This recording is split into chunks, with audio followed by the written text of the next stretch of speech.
Welcome guys, I've got a snowblower here with a seized wheel. This is a MTD product, Yardworks from Canadian Tire. The same thing will be on the Cub Cadet, Troy-Bilt, Remington, etc. Now if your machine is not serviced every year and properly greased or anti-seize put on the drive wheel axles, the wheels may be hard to remove once you want to do some work on it. Today I want to show you a method that works about 80% of the time that you can easily do at home without torches. So I've already removed the 1/2-inch bolt that was here holding the wheel, and the wheel will not come out. So if I try to pull the wheel, it won't come out. It's just barely coming out. It's extremely difficult. If that's the case, spray WD-40 in here, deep creep, anything like that. I also spray some here where the black spacer ends. I know it's making a mess here, but spray it on liberally. Now it's very important that you wear safety glasses to do this. Grab yourself a 1/4-inch pin punch.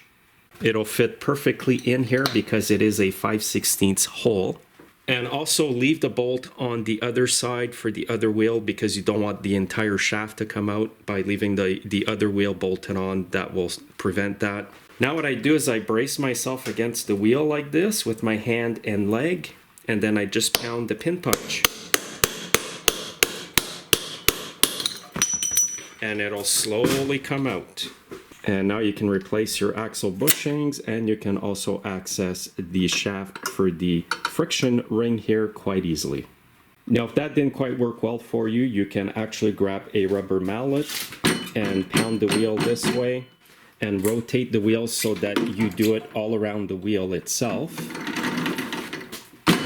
Pound it. Again, make sure that the opposite side that you're pounding has the wheel bolted on so the shaft doesn't come out. The reason I keep saying that is because if the shaft comes out, you will have a small key that will fall from in between the drive axle and the gear, and you don't want that to happen. So try these methods. If these two methods don't work, you will have to heat this part of the wheel hub right here and the other part right here. You might want to deflate your tire before you do this, and just keep the heat centralized to the hub here, right in here. You do not want to go further than that, and that will get your wheel off.